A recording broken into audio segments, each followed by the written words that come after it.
3 made threes on 16 attempts. That's where Caitlin Clark stands from beyond the arc through the first 2 games of the 2026 season, and for anyone who has followed her journey, those numbers feel almost impossible to believe. This is the same player who turned logo shots into routine highlights, the same superstar who had scouts replaying Iowa film over and over because they couldn't believe the range they were witnessing. Caitlin Clark didn't just dominate women's basketball, she completely transformed it. So why does her shot suddenly look off? Something clearly shifted between the off-season and opening night against Dallas, and now Clark has finally addressed the situation herself, explaining what's really happening behind the scenes. But before we get deeper into it, what do you think is causing Caitlin's shooting struggles right now? Let me know your thoughts in the comments. There's a strange feeling inside the arena whenever Caitlin Clark misses a three-pointer. It's not the usual reaction fans have after a missed shot. It's more like a moment of disbelief, where everyone pauses because their brain isn't used to seeing it happen. That feeling showed up almost immediately during the opener against the Dallas Wings, and after a few misses, the tension in the building became impossible to ignore. Anyone who has watched Clark play understands exactly why. She built her reputation on making those shots look automatic. At Iowa, Clark knocked down an unbelievable 548 career three-pointers, the most in NCAA history, and these weren't simple standstill jumpers either. She was pulling up from several feet behind the line, creating shots off the dribble, hitting contested bombs from distances most college players wouldn't even attempt.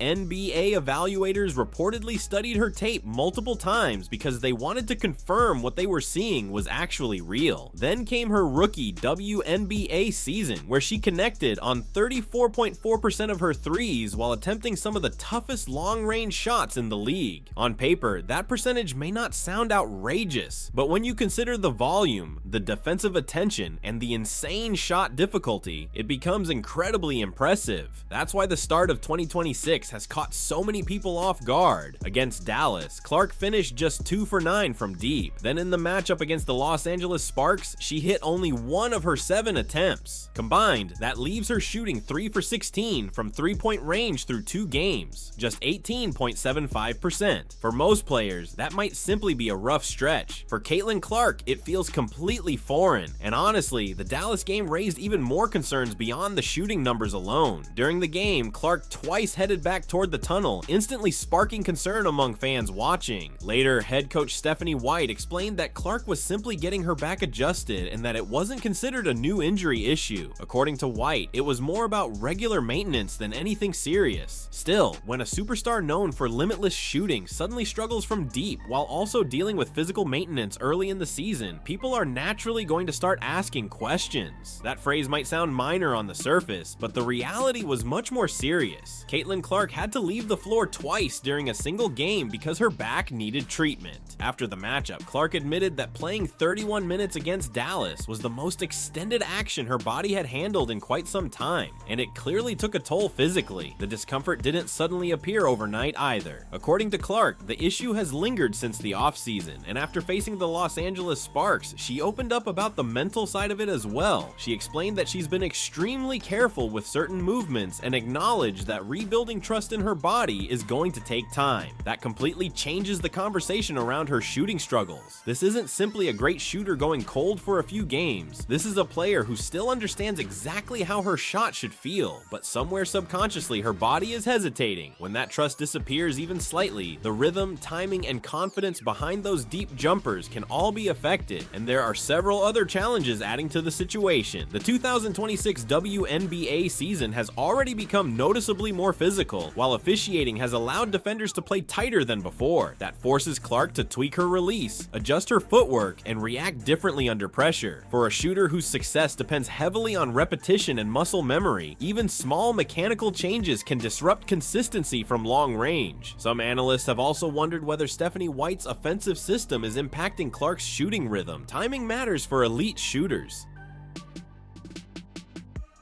If Clark isn't receiving the ball in her preferred spots or within the natural flow she's comfortable with, even a fully healthy version of her can struggle to find consistency from deep. None of these factors are excuses, they're simply the reality of what she's navigating right now. And there's a massive difference between a player whose shot is gone versus a player whose body and confidence are still catching up. What makes this stretch even more frustrating is that Clark herself can feel the difference. She's not confused about her mechanics. She knows what's missing. Right now, it's more about patience than panic, but every missed three gets magnified because it's happening under the spotlight in front of sold-out crowds expecting greatness every single possession. The problem is that many people are so focused on the missed threes that they're ignoring everything else she's doing on the court. Through the first two games, Clark is still averaging more than 20 points and 8 assists per game. Against Dallas, she dropped 20 points despite shooting just 2 for 9 from beyond the arc. Then she followed that performance with 24 points and 9 assists against the Sparks while shooting an efficient 9 for 17 overall from the field. The offense hasn't disappeared at all. It has simply evolved. Instead of relying entirely on deep shots, Clark has been relentlessly attacking the basket, getting into the paint, drawing contact, and finishing inside. And the statistic that really changes the entire conversation is her 2-point efficiency. Across those first two games, Clark shot over 80% on 2-point attempts, placing her among the most efficient players in the league early in the season. Think about how insane that really is. She's converting over 80% of her shots inside the arc while simultaneously averaging 8 assists per game, yet people are still framing this as a major slump. WNBA legend Lisa Leslie addressed that exact narrative, and she made her stance very clear. Leslie pointed out that when a player is dominating inside with that level of efficiency, judging them solely by 3-point percentage completely misses the bigger picture. Clark's ability to pressure the paint forces defenses into impossible decisions. Once defenders collapse to stop her drives, rotations start breaking down, help defense gets pulled out of position, and passing lanes suddenly open everywhere. That pressure impacts the entire floor. During the Sparks game, Clark noticed 3 defenders collapsing onto Aaliyah Boston during one sequence near the rim, which tells you everything about the kind of defensive attention her downhill attacks are creating right now. A big reason Aaliyah Boston is getting quality touches in the paint is because Caitlin Clark is constantly dragging multiple defenders toward her whenever she attacks the lane. Kelsey Mitchell is finding open space on the perimeter because defenses are collapsing on Clark's drives. Sophie Cunningham is getting clean transition opportunities by filling the lanes at the right moments. Indiana's offense is still creating strong scoring chances, and that's happening because Clark adjusted her approach. Instead of camping out near the logo waiting for her outside shot to fully return, she started putting pressure on defenses by attacking the basket aggressively. One of the clearest examples came during the Dallas game when Clark fired that viral behind-the-back assist to Maisha Hines-Allen. That play wasn't random, and it definitely wasn't luck. In the middle of a live possession, Clark instantly recognized how the defense shifted, processed the opening before anyone else on the floor reacted, and delivered a perfect pass right into the scoring window. That's not the sign of a player losing control of her game. That's the sign of an elite floor general whose vision and basketball IQ are still operating at an extremely high level, even while her 3-point shot isn't fully clicking. After the Dallas matchup, Clark made her mindset very clear. She said the best way she can help the Fever right now is through playmaking, and she didn't say it as some excuse or backup plan. She genuinely meant that this is how she intends to keep the offense moving while the outside shooting catches back up. Through the first two games, the numbers completely support that approach. What we're watching right now is a version of Caitlin Clark that doesn't depend entirely on logo threes to dominate a game. And despite the shooting struggles from deep, Indiana's offense is still producing because of the pressure she creates everywhere else on the floor. Boston, Mitchell, Lexi Hull, Cunningham, and Natasha Howard are all benefiting from the attention Clark commands when she drives and distributes the basketball. This isn't just a story about one star trying to survive a rough shooting stretch. The entire team is feeding off the adjustments she's making in real time. And remember, she's doing all of this while shooting over 80% on 2-point attempts. That matters because it proves defenses still don't have a reliable answer for her, even without the 3-ball falling consistently. Following the Sparks game, Clark spoke to reporters and addressed the situation directly. There were no vague cliches or generic, "we just have to keep working" comments. She openly admitted the back issue has become mental as much as physical and explained that rebuilding trust in her body is a gradual process. You don't suddenly wake up one day and erase hesitation. It comes back through repetitions, game reps, and time on the court. But then, Clark said something that completely shifted the perspective around her. Shooting slump. She explained that her shot actually feels good right now, and that she believes it's extremely close to falling consistently again. That's important, because it tells you she doesn't think her mechanics are broken. She doesn't believe her form suddenly disappeared during the offseason. Instead, this sounds like a shooter who still recognizes the feeling of a perfect release but hasn't fully synced everything physically and mentally yet. And honestly, that can be one of the most frustrating situations for any elite scorer. The issue isn't uncertainty. Clark knows exactly what her shot is supposed to feel like. She can sense when it's close. The challenge is allowing her body to move freely and naturally again without hesitation, interrupting the process. What's also clear is that Clark has no intention of waiting around for her outside shot to return before impacting games. She talked openly about getting downhill, attacking the paint, drawing contact, finishing through defenders, and then reacting to whatever defensive coverage appears from there.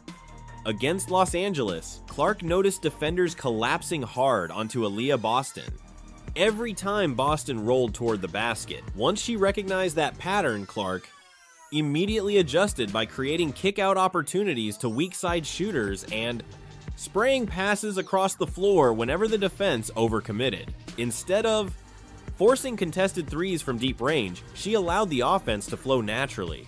Through the pressure her drives were creating.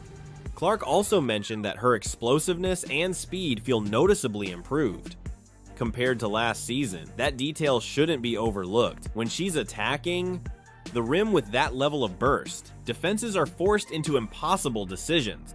Possession after possession. Either they stay home and risk giving Clark a direct path to the basket, or they collapse to stop her and leave teammates wide open around the perimeter. And here's the interesting part. The aggressive downhill style she's relying on right now may actually be the key to unlocking her three-point shot again. The more defenses fear her drives, the more space she'll eventually create for those deep pull-up threes once her rhythm fully returns. The mental aspect of this situation is very real, and Caitlin Clark hasn't tried to hide that. Her back injury affected more than just her physical movement. It also disrupted the natural trust athletes need in their bodies, especially when performing explosive motions like pulling up from deep range. Every time Clark rises for one of those long threes, there's still a small layer of uncertainty underneath the motion that simply wasn't there before. It's not panic or fear, it's her body continuing to adjust, continuing to relearn what movements it can fully trust again. And that's not something a player can solve overnight just by telling themselves to be confident. Stephanie White and the Fever coaching staff clearly understand that as well. They've been careful with Clark's workload, monitoring situations that could place extra strain on her back and taking a measured approach instead of rushing her into full-speed basketball immediately at the start of the season. Indiana knows this is a long-term process, not something to gamble with 2 games into the year. Clark's own mindset has stayed remarkably simple throughout all of it. Keep attacking, keep creating opportunities, keep impacting the game without forcing difficult logo threes before the rhythm naturally returns. She even told reporters that she hasn't allowed the shooting struggles to affect her mentally, and emphasized that the shots will start falling as long as she continues taking the right ones within the sad flow of the offense. That's an important detail. She isn't hunting highlights or trying to shoot herself out of the slump with reckless attempts. She's trusting her preparation, trusting the work she's put in, and trusting that eventually the shot will come back naturally. And despite all the attention surrounding the three-point numbers, Clark is still producing at an elite level. Through 2 games, she's averaging over 20 points and 8 assists while shooting better than 80% on 2-point attempts. Think about how absurd that really sounds. The only statistic dragging down her overall profile right now is that 3-for-1-6 mark from beyond the arc.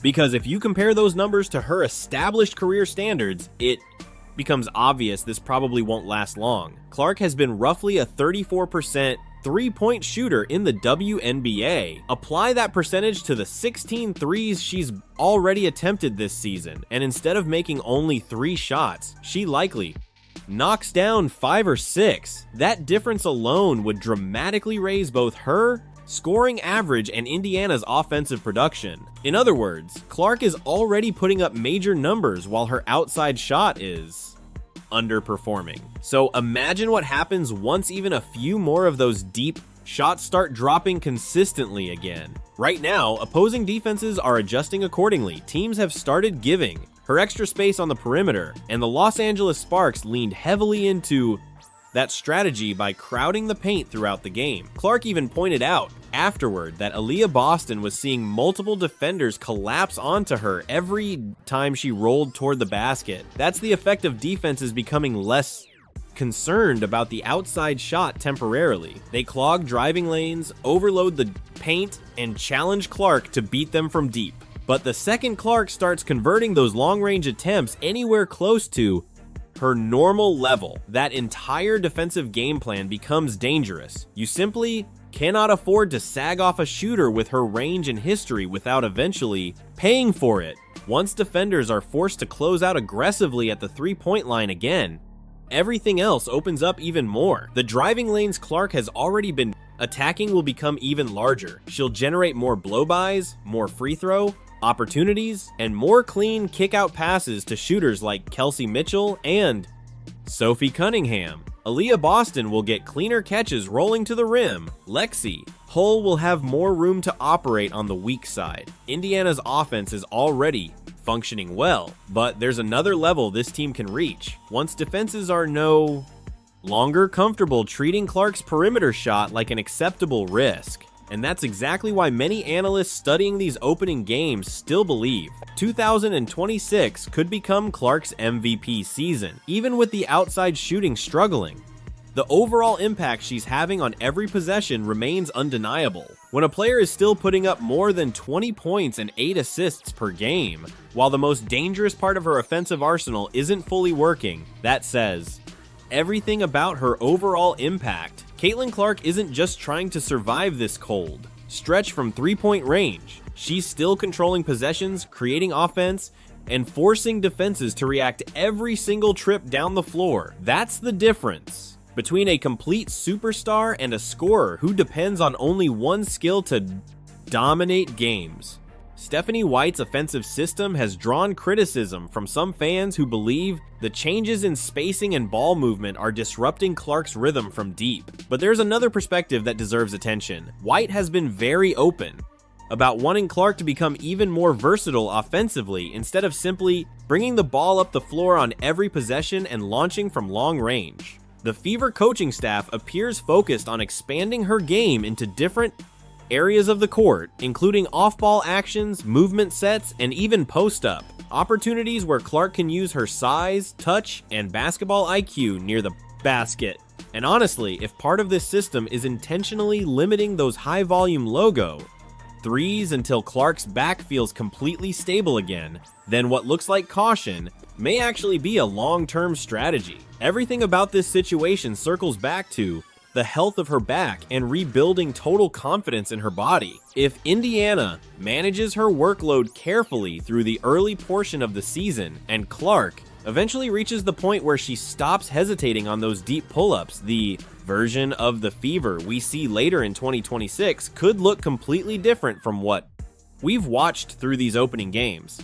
The foundation is already there. Kelsey Mitchell is getting quality scoring opportunities. Aaliyah Boston is finding her spots inside. Lexi Hull and Sophie Cunningham are running the floor and spacing defenses properly. The supporting pieces are already contributing. And if you enjoyed this video, make sure to like, subscribe, and turn on notifications so you never miss the latest WNBA coverage and breaking stories. Check out the next video on your screen, and I'll see you in the next one.